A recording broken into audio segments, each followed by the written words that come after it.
दिल्ली महिला आयोग की अध्यक्ष स्वाति मालीवाल को गुरुवार तड़के एक कार से घसीटने का मामला सामने आया है। दिल्ली पुलिस ने बताया कि यह घटना राजधानी दिल्ली स्थित एम्स अस्पताल के गेट नंबर 2 पर हुई।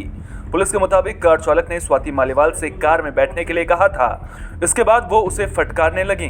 तभी कार चालक ने गाड़ी का शीशा ऊपर कर दिया और उनका हाथ कार में फंस गया। दिल्ली पुलिस के मुताबिक आरोपी के खिलाफ एफआईआर दर्ज कर उसे गिरफ्तार कर लिया गया है।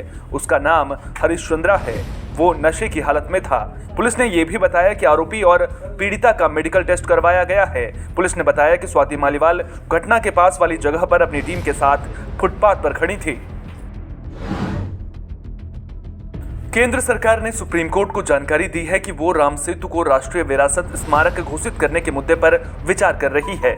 इस मुद्दे पर राज्यसभा के पूर्व सदस्य सुब्रमण्यम स्वामी द्वारा दायर एक जनहित याचिका पर सुनवाई कर रही मुख्य न्यायाधीश डीवाई चंद्रचूड़ और न्यायमूर्ति जेबी पारदीवाला की पीठ ने बीजेपी नेता से कहा कि अगर वो चाहें तो सरकार को एक आवेदन दें।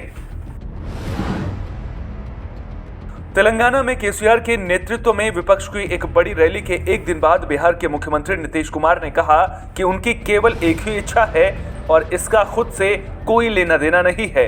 नीतीश कुमार ने कहा कि मेरा केवल एक ही सपना है और वो ये है कि विपक्षी नेता एकजुट होकर आगे बढ़ें। इससे देश को लाभ होगा। नीतीश ने कहा कि मुझे केसीआर की ओर से आयोजित रैली के बारे में पता नहीं था। मैं किसी और काम में व्यस्त था। जिन्हें उनकी पार्टी की रैली में आमंत्रित किया गया था वे वहां गए होंगे। कांग्रेस को इस रैली में बुलाया जाना चाहिए था। इस पर एक सवाल के जवाब में नीतीश ने टिप्पणी करने से इनकार कर दिया। प्रधानमंत्री नरेंद्र मोदी ने गुरुवार को कर्नाटक और महाराष्ट्र का दौरा किया। पीएम मोदी ने विभिन्न विकास परियोजनाओं का उद्घाटन और शिलान्यास किया। पीएम मोदी ने अपने दिन की शुरुआत कर्नाटक के यादगिरी से की।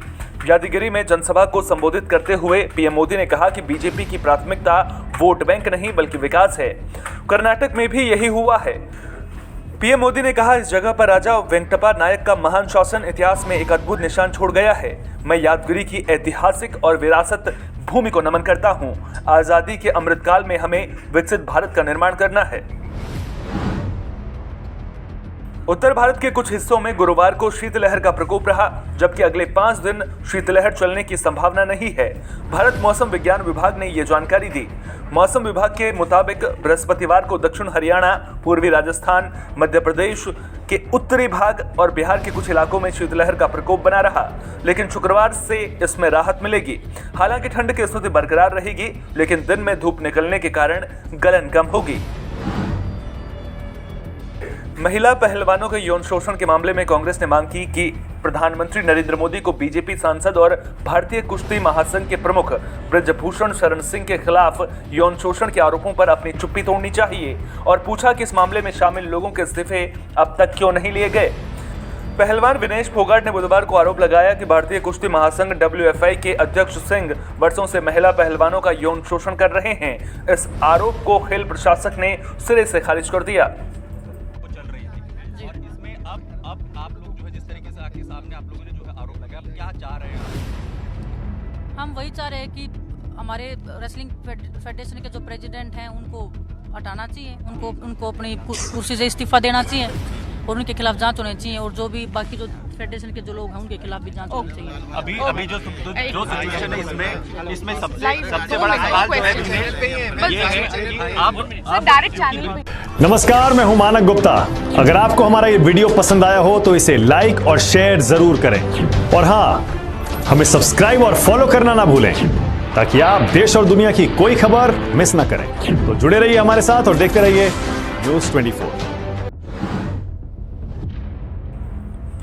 यूपी सरकार ने गुरुवार को सुप्रीम कोर्ट में लखीमपुर खीरी हिंसा मामले के आरोपियों में से एक केंद्रीय गृह राज्य मंत्री अजय मिश्र टेनी के बेटे आशीष मिश्र की जमानत याचिका का विरोध किया। इस दौरान यूपी सरकार ने कहा कि यह अपराध गंभीर और जघन्य था।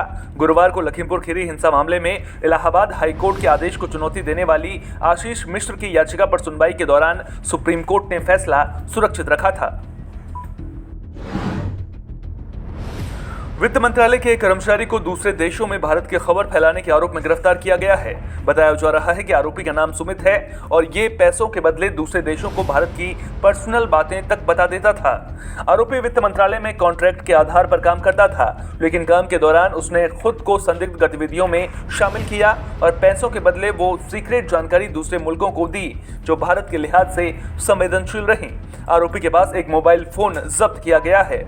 पुलिस के मुताबिक आरोपी इसी फोन से बाकी देशों को भारत की खुफिया सूचनाएं देता था। आरोपी पर ऑफिशियल सीक्रेट एक्ट के तहत मामला दर्ज किया गया है। जंतर मंतर पर WFI के खिलाफ प्रदर्शन कर रहे भारतीय पहलवान और ओलंपियन बजरंग पूनिया ने कहा है कि हमारी लड़ाई फेडरेशन के खिलाफ है, ना कि सरकार के खिलाफ। उन्होंने कहा कि हम चाहते हैं कि फेडरेशन को बंद किया जाए, क्योंकि फेडरेशन में वे अपने ही लोगों को बिठाएंगे। अगर इसका समाधान जल्द नहीं निकाला तो हम कानून का भी सहारा लेंगे।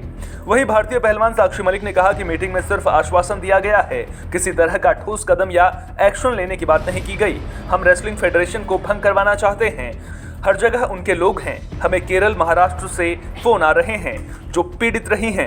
हमारी पीएम से गुजारिश है कि इंसाफ करें। विनेश फोगाट ने कहा कि हमारे साथ 5-6 महिला पहलवान हैं जिन्होंने इन शोषण का सामना किया है और हमारे पास इसे साबित करने के सबूत हैं। हमें सरकार से कोई संतोषजनक प्रतिक्रिया नहीं मिली है। हम सुनिश्चित करेंगे कि ब्रजभूषण सिंह इस्तीफा दें और उन्हें जेल हो। हम केस दर्ज कराएंगे।